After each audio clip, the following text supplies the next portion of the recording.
By 1918, Beaver County's at war. It's full throttle. The citizens here back home are reading the newspapers in total horror.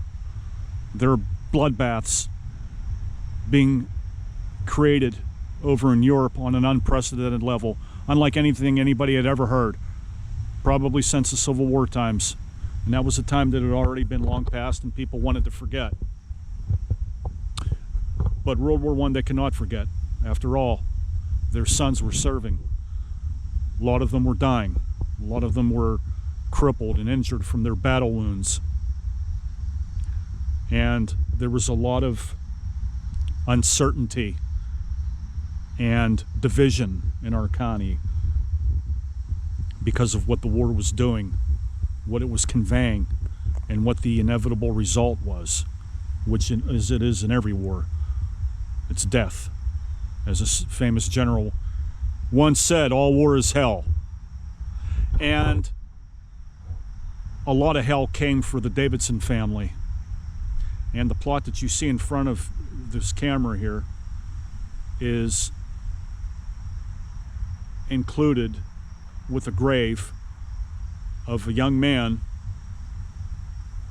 who made a sad but extremely heroic sacrifice for not only Beaver County but for the United States of America.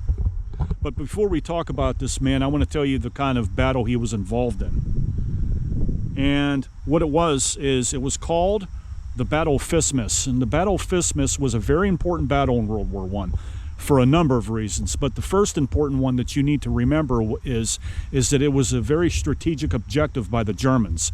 It was the last Marne offensive, if you will, deployed by the German army in an attempt to control the boundaries of Europe in which it wanted to indulge in the first place.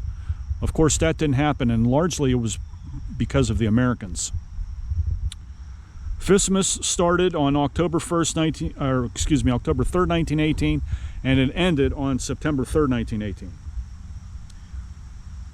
And one of the famous infantry divisions from our place that it was involved in that war was the 32nd Infantry Division, known as the Keystone Division. It was a very famous, I don't know if that's exactly the one or not, but it was a very, very famous, well-known infantry unit of the First World War, or more commonly known as the Great War. The Second Battle of the Marne was the last major German attack. As I said, it was on the Western Front. Erich Ludendorff, who was the chief and generals of the German armies, believed that an attack conducted through Flanders would give Germany the final victory that it needed. But in order to hide his true intentions, what he did was he set up a large divisionary attack along the Marne River in France. But what had happened was, and he didn't realize that it was beyond his ability to control, was that the Germans failed to break through the Allied line, and on July 20th, they were ordered to retreat. By the 22nd of July, the 7th Army, which was the German offensive, had established a new line from the upper Marfaux, but they were forced to retreat again, relocating to the banks of the Vesle River in France. Then they were prepared a new offensive. But the banks of the Vesle were the new front. And on the north, the German forces, and the south where the American Third Corps was, which had relieved the First Army Corps. Things started to really take a turn for the worse for the Germans.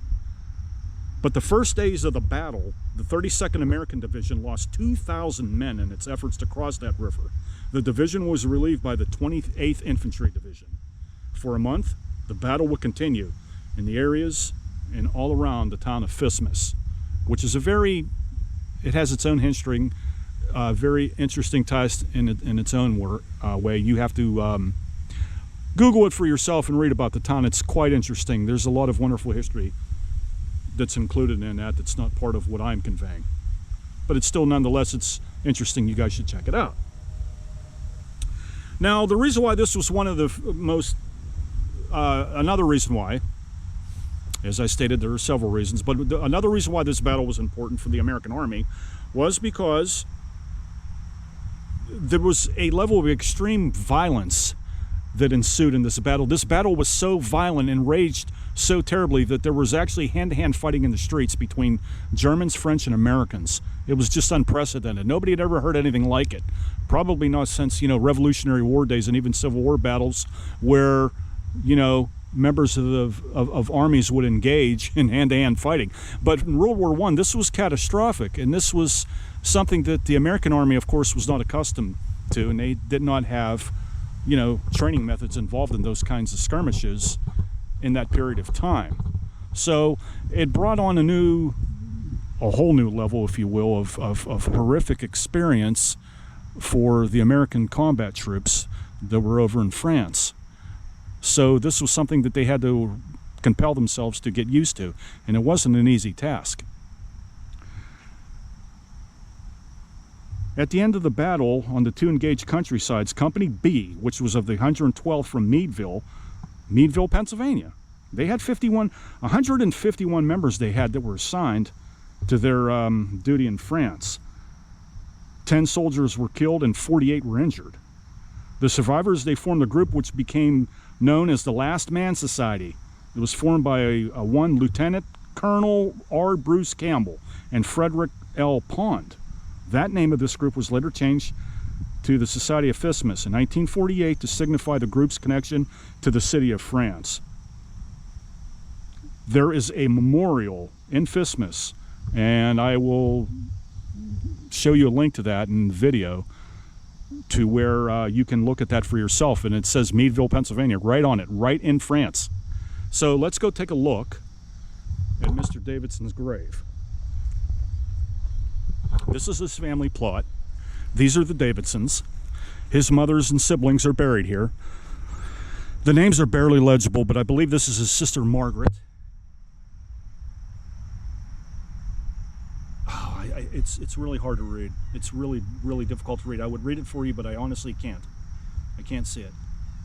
J.J. and E.L. Davidson, May 27th, 1893, or 1883 to December 12th, 1893. I think that says 93. I can't see it.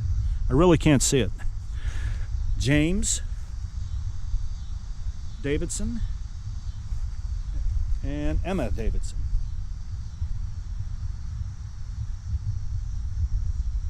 It's quite an ornate plot here.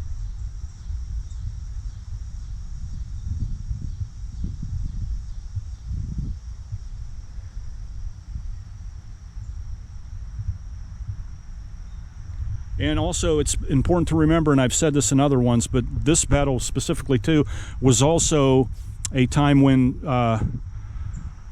flamethrowers were included in the battle. But the level of violence that it was engaged in this was just unprecedented.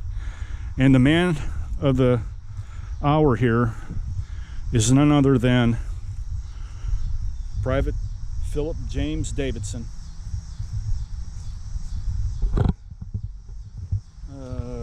Maybe might see it now. Lieutenant 39th Infantry 4th Division, United States Army. Born May 26, 1891. Killed in action August the 5th, 1918 at Fismus.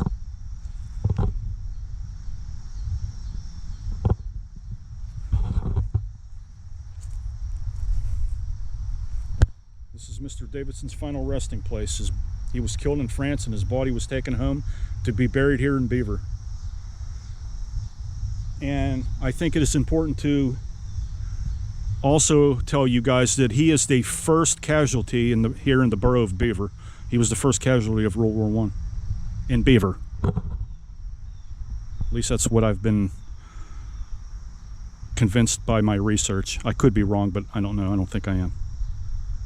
But guys, the next time you come here, it's not far. It's right by this big, well, there's a story behind that building, but it used to be a church kind of for services that take place for people being buried here. But it's just right along the road here. You can't miss it because even there's a giant flagpole above his grave. It doesn't have a flag on it, but they do it on Memorial Day, 4th of July. Memorial Day, they have a beautiful service here. And it takes place right up there, right next to this man's grave. But this man made one hell of a sacrifice, let me tell you. He fought in one of the most violent engagements in military history and it cost him his life. He paid the ultimate price. Mr. Davidson, thank you for your service, and thank you for your sacrifice. You're the reason why I can make videos like this. Never forget our veterans, guys. Never forget the stories. Always share, like, subscribe. Let me know what you think. Let me know if you want to make more of these, because you know what? We're in a triangulated crossfire right here, and there is so much history just right where I'm standing. And we'll get to that, and I'll make more videos of it if you want to see them, so let me know. Enjoy your day, guys, and stay safe.